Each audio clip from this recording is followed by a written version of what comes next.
can't believe it. We're on block 3. John here from iQuilt. This is our mystery pattern for block 3. And it's not really a block this week because we're doing our border. We've already started on our border. We've done 16 blocks already, well, the 36 blocks for the quilt, and now we're doing 4 of these for our border. Come along, let me show you how to do it.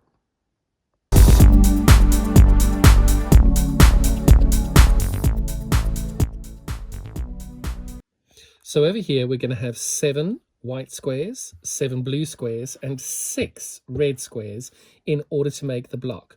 That's for one of the rows. We're going to need 4. So you obviously then cut 28, 28, and 24. Is that right? Yes, my math may be incorrect there, but just check the pattern. But this is what we're wanting to do. You'll have 7, 7, and 6. At the very last page of the pattern, when you finish the block, you will see a note that tells you you need to cut 4 more of these. These pieces are what you're going to need later on when we put the quilt together. So make sure you cut these out and put them somewhere safe when you make your block. As you've seen over here, this is the previous color that I've decided to do. And all I'm doing is I'm putting those 4 squares onto the top of one of the blocks, and I'm just pinning them together. You don't have to do them that way, it's your choice, but I do think it's important you just try and keep these all together because you don't want to be losing them later on. So this is so simple. We're going to make 7 of these, and all we're doing is we're taking 1 white fabric. Now remember, if you're using a white on white, make sure you get it the right way around.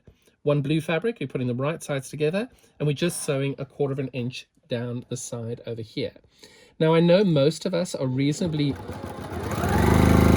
experienced sewers, but perhaps what you want to do is once you've done all of these, you've done 1 or 2 of them, take them off, give them a bit of a press to the dark side, and once you've done that, get your ruler out and just double check that your seam allowance is in fact 1/4 inch. If it's a little bit short, that's fine, just adjust it for the rest of your block. And if it's a little bit big, again, it's fine, just adjust it for the rest of your block. If you pick it up in the first 2, maybe 3 sew lines, you're not going to have a problem later on. But if you pick it up later on, it's just better to find the errors or gaps and things now, because then you can correct them and fix them going forward.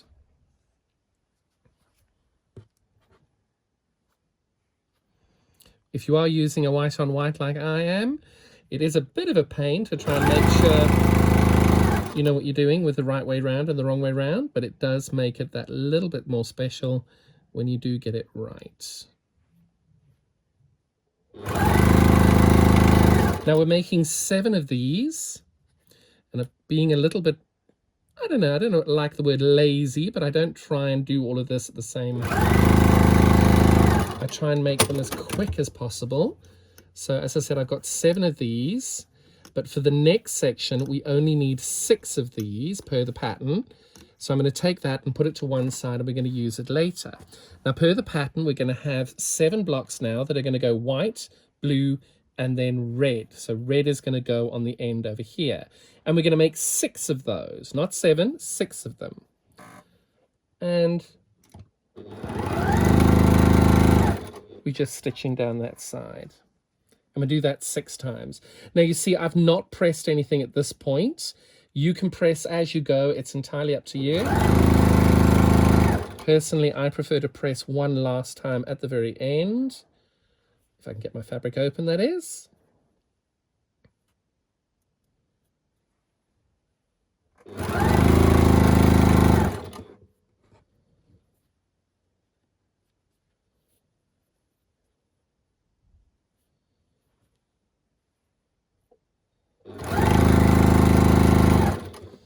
If you want to now test your 1/4 inch seam here as well, now's a good time to check that they're working. I just think it's important to stay on top of it. If your blocks aren't coming in at quite the right size, it won't do you any harm to do a little bit of a check now.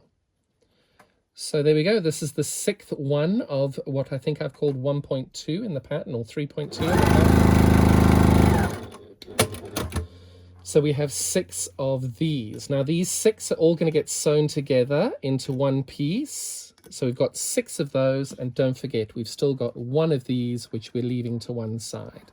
So these, as we before, white, blue, red, we're going to keep it that way, and we're going to have it white, blue, red, and we're going to stitch these together as we go. Now these, I would suggest you do it how you choose. I feel very confident with what I'm doing now.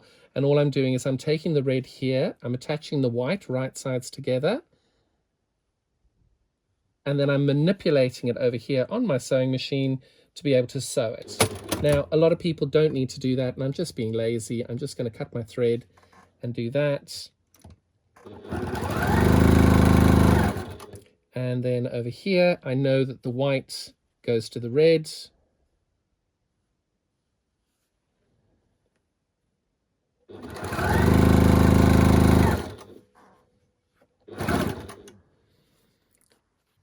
And basically the whole way through, you're just attaching the whites to the reds. And you'll see when I'm finished this, you just sew them all together however you want to do. Just keeping it in that synergy of white to red, because that formation is the same all the way through.